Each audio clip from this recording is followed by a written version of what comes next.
Title of this video is The Kingdom of God in Captivity.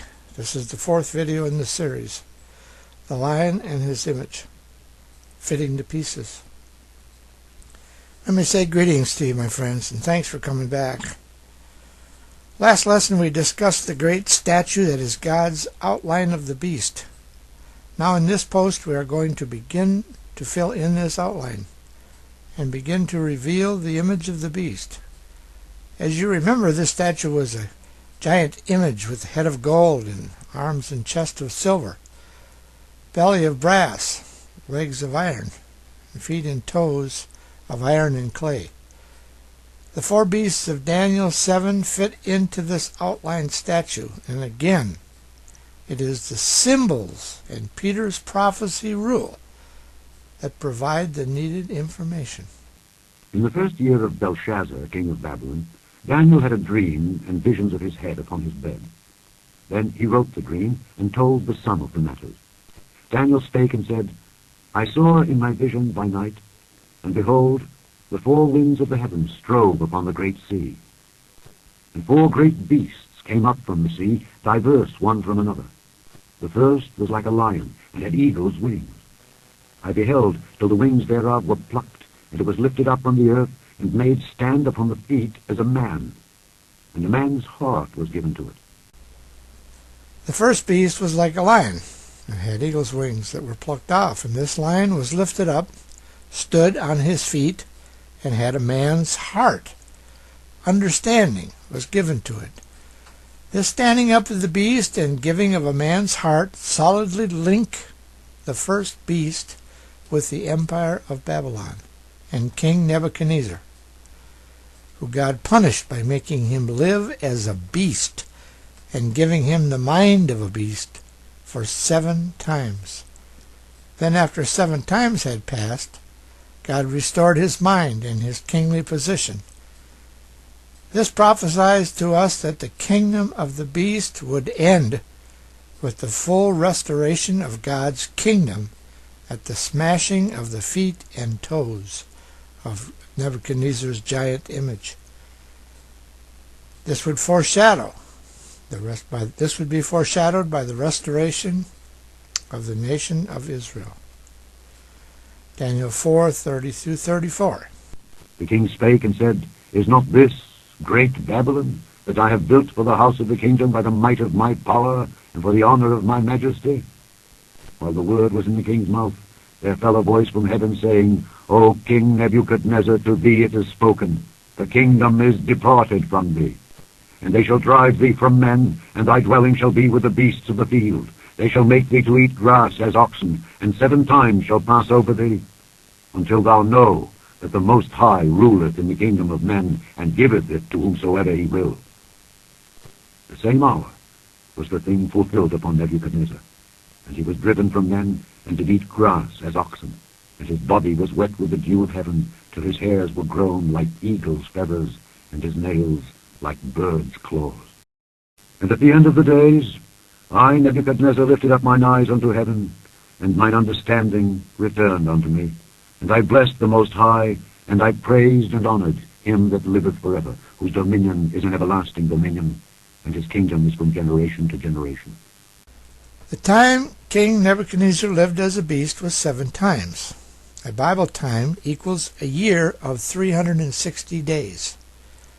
Using the prophetic command of a day for a year, Numbers 14:34 tells us,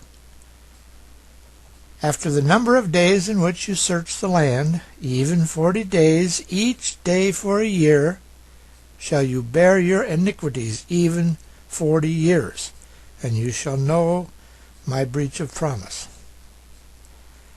This day for a year formula produces a rough estimate of when the kingdom of the beast will end, and God's kingdom will begin to be restored, lifted up on their feet, and restored to a man.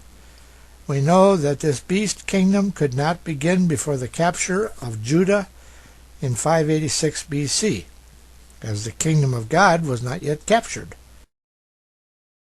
Or it could not come after the fall of Babylon in 539 BC, when it fell to the Bear Kingdom, who were also the arms and breast of silver, which is Medo-Persia. This means the kingdom of God in Israel must be restored 2,520 years after this pair of dates, making the date of restoration between the years 1933 AD and 1980 AD. And what happened between these years? The state of Israel was restored to the earth as a sovereign commonwealth. Now be careful here, friends, because this fact that Israel has been stood upon her feet and the kingdom beginning to be restored to her, having the mind of a man restored to her, does not change the fact that the church is the organization God is dealing with at this time, and will be until the rapture of the church. And then at that time, prophecy requires Israel to be established as a nation, because Israel, as Jacob, must go through the wrath of God. Jeremiah 37. Alas, for that day is great, so that none is like it. It is even the time of Jacob's trouble. But he shall be saved out of it. Next we look at the beginnings of the image of the beast, Babylon being the head of the beast that was reigning at that time. Daniel 3, 1 through 6. Chapter 3. Nebuchadnezzar the king made an image of gold, whose height was 60 cubits, and the breadth thereof 6 cubits. He set it up in the plain of Dura, in the province of Babylon. Then Nebuchadnezzar the king sent to gather together the princes, the governors, and the captains, the judges, the treasurers, the counselors, the sheriffs, and all the rulers of the provinces, to come to the dedication of the image which Nebuchadnezzar the king had set up. Then the princes, the governors and captains, the judges, the treasurers, the counselors, the sheriffs, and all the rulers of the provinces were gathered together unto the dedication of the image that Nebuchadnezzar the king had set up. And they stood before the image that Nebuchadnezzar had set up.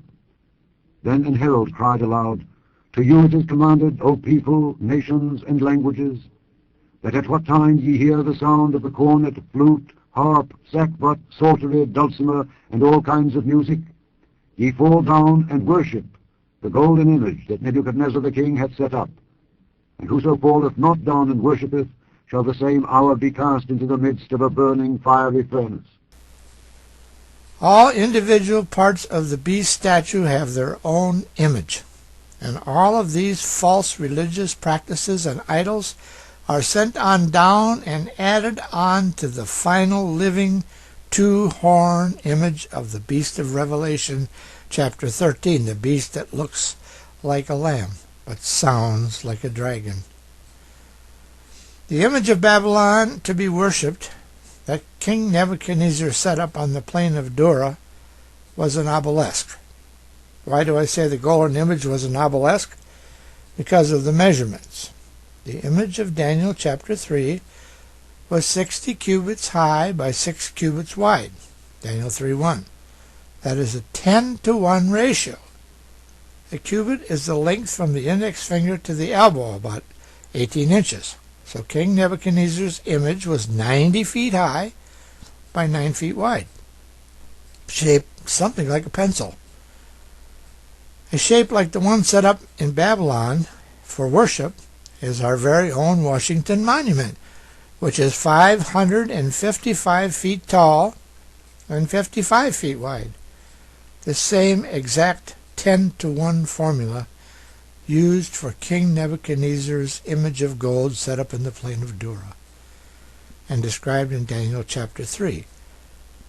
Now look at the Washington Monument and notice how distorted a statue of a man looks using the same 10-to-1 ratio. It won't work. So the worship image the beast set up is almost certain to be an obelisk or thin pencil shape. Now we need to know, what was it King Nebuchadnezzar and Babylon worshipped? They worshipped the sun and the moon and admired of other gods, gods like Ishtar, goddess of the dawn, and Shamash, the sun god, called Bel, and later Baal. And also, as the moon is called Sin, remember, if you will, that the two main gods in Babylon were the sun and the moon god, Sin. Ishtar, the moon, and Baal, the sun, Semiramis and Tammuz, with Nimrod the father also being the son.